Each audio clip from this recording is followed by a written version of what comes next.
সুতে বিরাজিত আল্লাহ কুল্লে shine মোহিত আল্লাহ কুল্লে shine Kadir.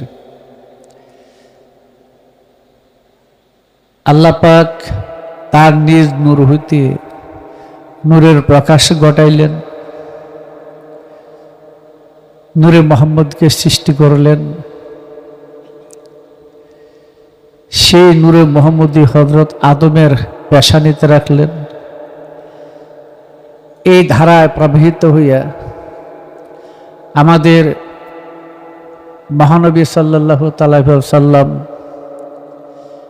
তার দাদা হযরতে খাজা আব্দুল মুত্তালিব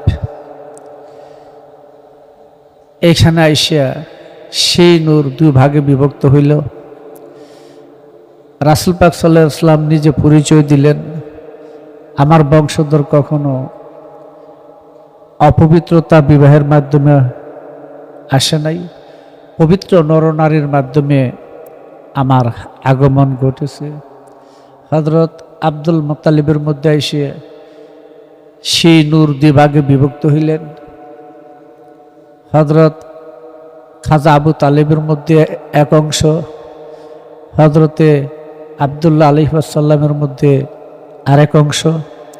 হযরতে আব্দুল্লাহ আলাইহিস সালামের মধ্যে আমাদের মহানবী এবং তার সাথে দিলেন হযরতে ফাতেমা। হযরতে আবু তালেব আলাইহিস সালামের মাধ্যমে নূরের দ্বিতীয় অংশ মাওলা আলী আলাইহিস সালাম আসলেন, তার মাধ্যমে হুসাইন হাসান।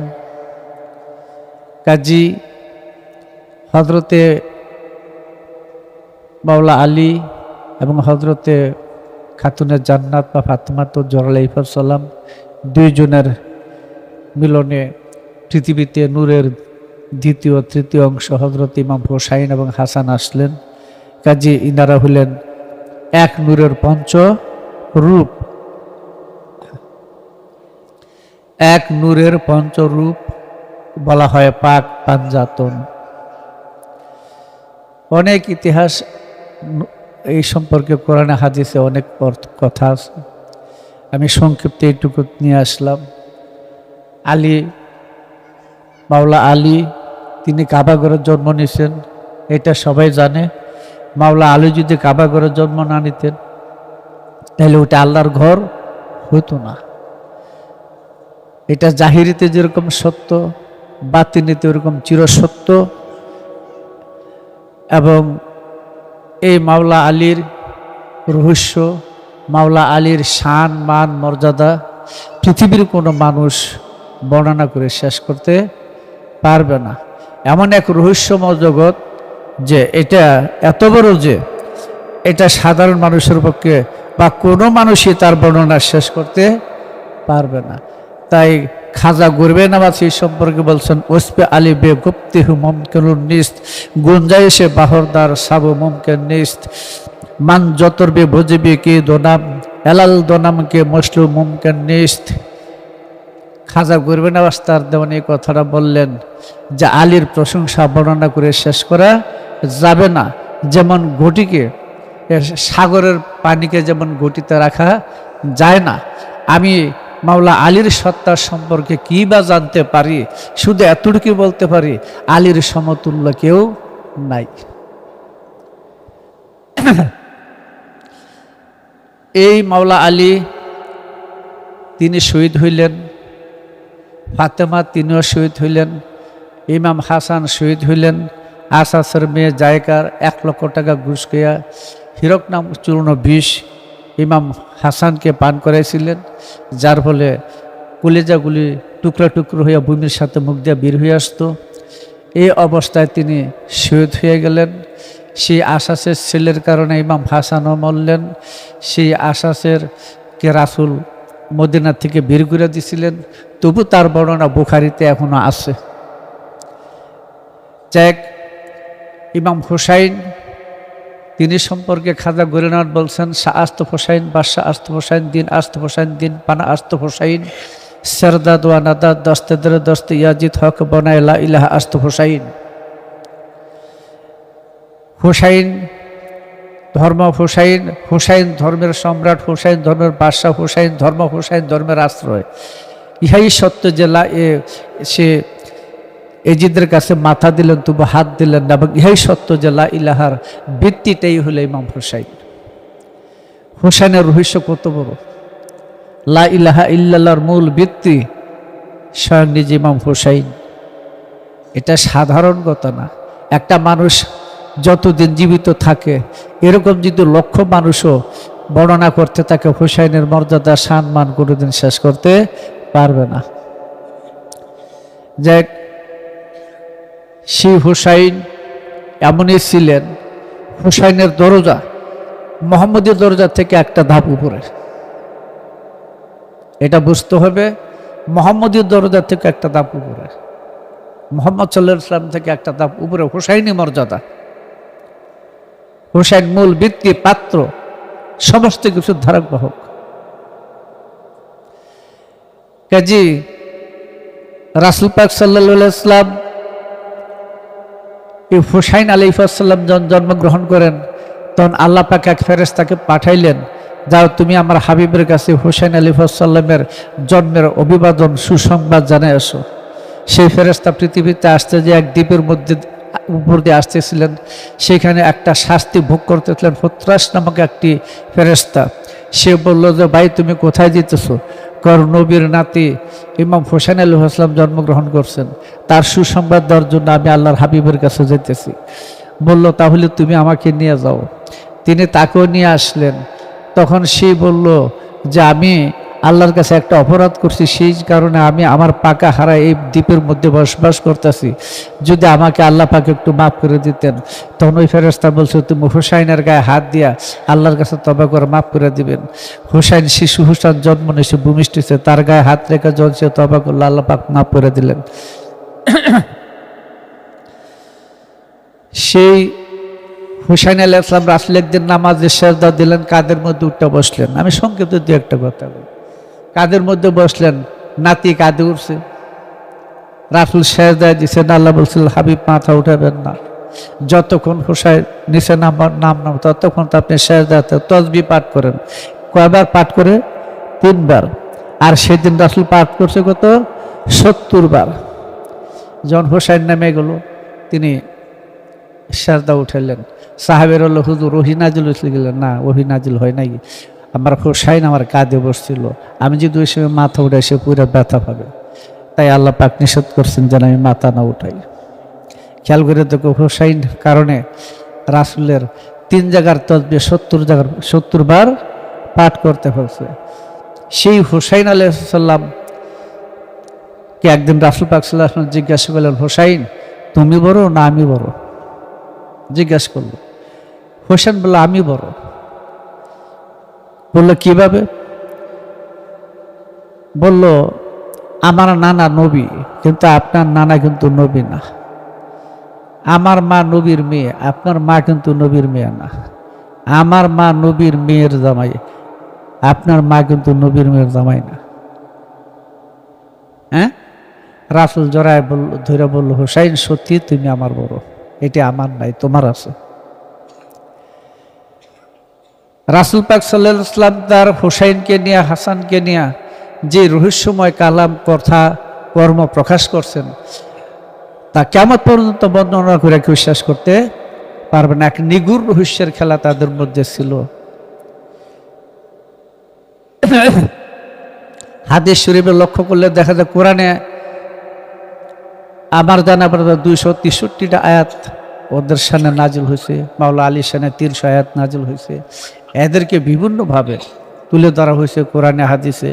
আর আমাদের দেশের তাফসীরকারকরা সেই সমস্ত আয়াতগুলো ভিন্নভাবে ব্যাখ্যা করে উল্টা ব্যাখ্যা করে মানুষকে শোনাইছে।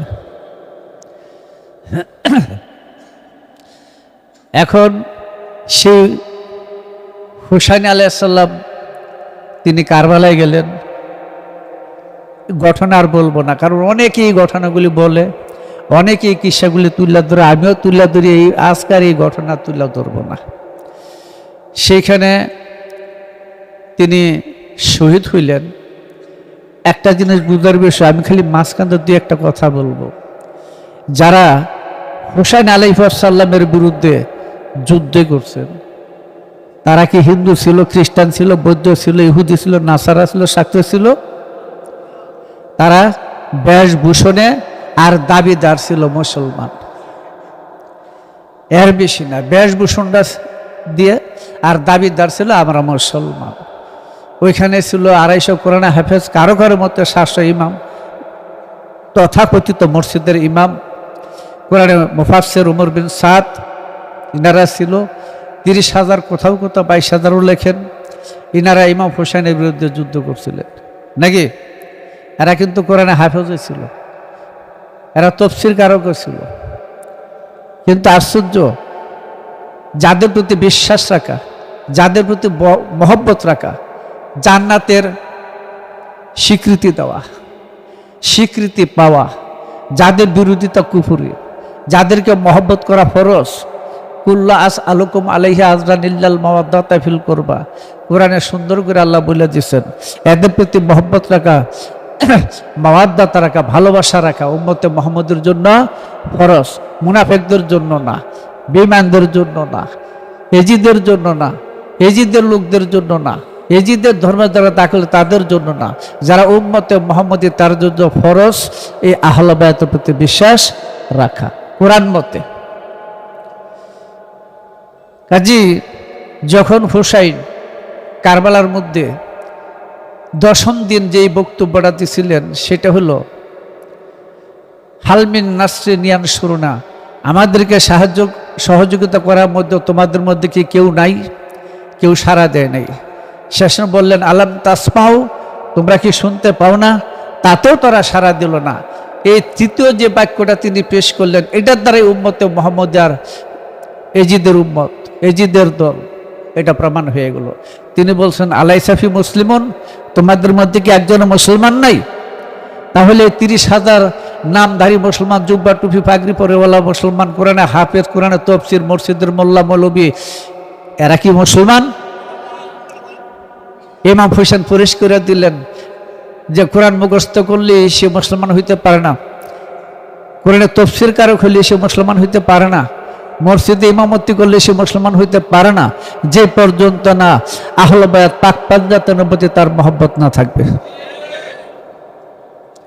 তাহলে এই আহলে বায়াত পাক পাঞ্জাতন, এখান থেকে ইসলাম দুইটা বিভক্তের পরিপূর্ণ স্পষ্টভাবে সূচনা হইল।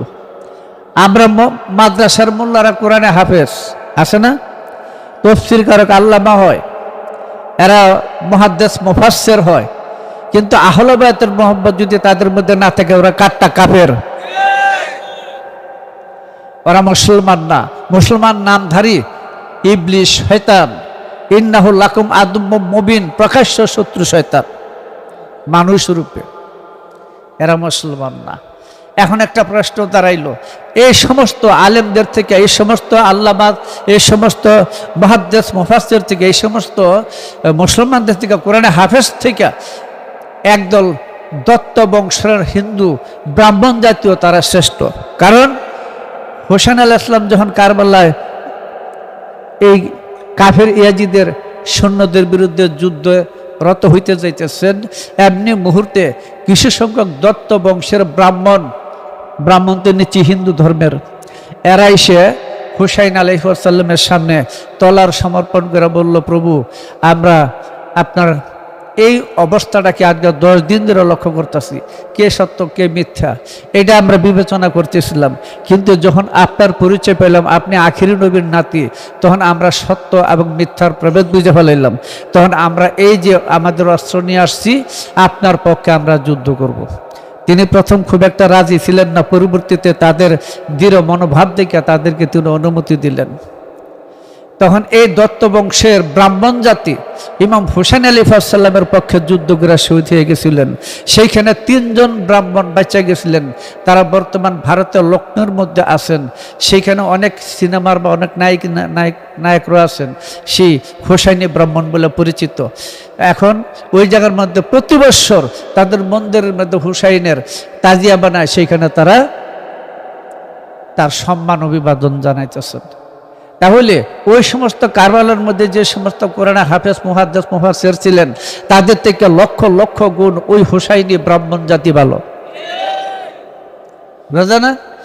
কারণ বেশভূষণ দিয়ে হইতো না, এই আরবি শিখছে এটা দিয়ে হবে না, আলেম মাওলানা মুফতি মুহাদ্দিস দিয়ে হবে না, হবে আহলে বায়াত পাক পাঞ্জাতনের প্রতি যার মহব্বত আছে সে হলো খাঁটি মুসলমান, সে হলো উম্মতে মুহাম্মদী। কথা বুঝছো?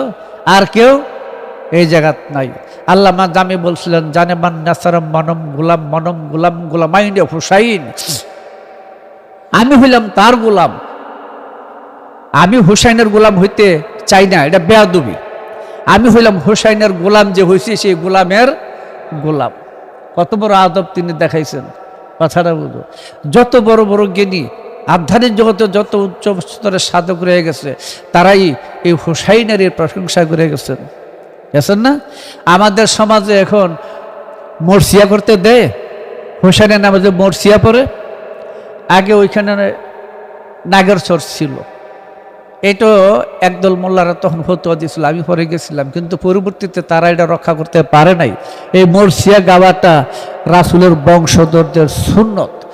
যখন রাসূল ইমাম হুসাইনের পরিবারবর্গ মদিনায় গেছিলেন, তার আগেই মদিনার লোকেরা সংবাদ পাইছিলেন, তখন এই মদিনা যাওয়ার পরে ইমাম হুসাইন আল ইমাম জয়নাল আবদিন, যিনি একমাত্র নবী বংশের জীবিত ছেলে সন্তান ছিলেন, তিনি তার পরিবারবর্গ যখন মদিনা পৌঁছছিলেন, তখন মদিনার রাসূলের রওজা চারিদিকে এই ইমাম জয়নাল আবদিন ঘুরছিলেন আর কান্না করিয়া সুর গাতা মরসিয়া শোক গাতা তিনি গাইছিলেন। মদিনার লোকেরাও কান্না করে করে তা করছিলেন।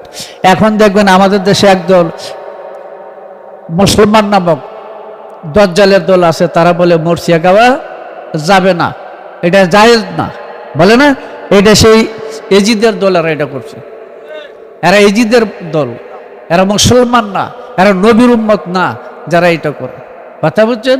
এরা কারটা মানে বাদশাহ মুতাওয়াক্কিল 636 হিজরির ঘটনা লিখতে গিয়া কামিল গ্রন্থের মধ্যে সেই 636 হিজরি ঘটনা তুলতে বাদশাহ মুতাওয়াক্কিল তিনি ইমাম হুসাইনের রওজা যাতে জিয়ারত করতে না পারে সেই জন্য কি করছে, ওইখানে ইমাম হুসাইনের যে রওজাটা ছিল এটা হাল চাষ করে গুড়া করে দিয়েছেন। গুড়া করে দিয়া প্রায় 40 একর জায়গা জুড়া চাষ করিয়া সেখানে পানি প্রবাহিত করে দিয়েছিলেন এবং সেইখানে শস্য বীজ বপন করছিলেন, যাতে ইমাম হুসাইনের রওজা কেউ জিয়ারত করতে না পারে। ইমাম হুসাইনের রওজা জিয়ারত করবাতে সে ব্যাপারে মরসিয়া গাওয়া শোক গাথা গাওয়া আমার দেশের একদল মোল্লারা এগুলি না দাস করে না, এগুলি চিহ্ন, এটা পরিচয় যে এরাই সে এজিদের দল, এরাই সে এজিদের শূন্য, এরাই কারবালায় আসছিল। কারণ ব্যক্তিটা নাই কিন্তু স্বভাবটা রয়ে গেছে, স্বভাব রয়ে গেছে না? এটা চিনার বিষয় যে এই মোল্লারাই হইলো আর এই মোল্লাদের অনুসারীরাই হলো সেই এজিদের দল, যারা ইমাম হুসাইনের মরসিয়াকে, ইমাম হুসাইনের অনুষ্ঠানকে হারা না জায়েজ বলে, এমনকি তাদেরকে ইমাম বলাও যাবে না এই কথাও বলে। কাজী এই জায়গার মধ্যে হাজ্জাজ বিন ইউসুফ সাকাবি ইমাম হুসাইনের মহরমে 1 থেকে 10 তারিখ পর্যন্ত মহরম অনুষ্ঠান পালন করা হয়। সে হাজ্জাজ বিন ইউসুফ সাকাবি সেটা তার তখন রাষ্ট্রের ভিতর প্রচার করে দিয়েছিল যে এই 10 দিন কেউ মহরমের অনুষ্ঠান করতে পারবে না, বরঞ্চ এই 10 দিনকে তিনি ঈদে পরিণত করছিলেন। এই 10 দিন তোমরা ঈদ পালন করবে। কথা বুঝছো? এইটা এই মুয়াবিয়ার গোষ্ঠী, এই মুনাফেক মুয়াবিয়ার গোষ্ঠীরা যখন ইমাম হুসাইন মারা যায়, শহীদ হয়ে যায় কারবালার ভিতরে, তখন তারা আনন্দ ফুর্তি করে বলছিল যে ইমাম হুসাইন আলাইহিস সালামের যে মৃত্যুবরণ করছে, এদের বাসায় মৃত্যুবরণ করছে, এটা যেমন আমাদের ওসমানের মৃত্যুর মতো মনে হয়, ওসমানকে হত্যা করা হয়েছিল সেই। এখন এইভাবে আজ পর্যন্ত সেই ইতিহাস যারা বুঝার জন্য বলি যে কারাইগুলি বলে, ওই যে হাজ্জাজ বিন ইউসুফ বা বাদশাহ মুতাওয়াক্কিল এরা যে ইমাম হুসাইনের অনুষ্ঠানের বিরোধিতা করিয়া তাদের রাষ্ট্রীয় আমলে যে লক্ষ লক্ষ আলেম মাওলানা মুফতি মুহাদ্দিস ছিল তাদের দ্বারা প্রচার করছে, সেই প্রচারই এখন মাদ্রাসার মোল্লারা নাজায়েজ করে। চিনতে হবে এগুলি মুসলমান নামক কলঙ্ক, এগুলি মুসলমান নামক মুনাফেক। এরা এজিদের উম্মত, এরা নবীর উম্মত না। সেই তো ইসলাম আজকে দুই ভাগে বিভক্ত হয়ে গেল। আলা সাফি মুসলিমুন, তোমাদের মধ্যে কি একজনও মুসলমান নাই? তো তোমাদের মধ্যে যখন একজনও মুসলমান নাই, অথচ এরা সৌদিদের বাসা যায় না, কোরআন হাদিস তফসির ফিকহ সব কিছুই তারা পড়ে, তারা আলেম মুহাদ্দিস মুহাফিজের মুফতি ইত্যাদি হওয়ার পরও ইমাম হোসেন তাদেরকে মুসলমান বলে স্বীকৃতি দিলেন না। কাজী আমাদের এই মাদ্রাসার মোল্লারা যে মাওলানা মুফতি মুহাদ্দিস হয়ে গেলেই তাদেরকে আমাদের মুসলমান বলতে হবে, এটা ইমানের পরিপন্থী, ইমানের পক্ষে না, ইমানের বিরোধী কথা। দেখতে হবে তাদের মধ্যে সেই আহলবাদ পাক পাঞ্জাতনের মধ্যে মহব্বত আসেনি। যে পীর সাহেবের মধ্যে আহলবাদ পাক পাঞ্জাতনের মহব্বত নাই, সে পীর সাহেব হইতে না, সে ভণ্ড, বাতিল, নাকেস পীর সাহেব। কথা বলছো? আর যে মাদ্রাসার মধ্যে আহলবাদ পাক পাঞ্জাতনের গুরুত্ব, সম্মান, মর্যাদা বুঝায় না, শিক্ষা দেয় না, ওইটা আমাদের নবীর বিধানের উপর কোনো ধর্ম শিক্ষা না, এটা হলো এজিদের শিক্ষা।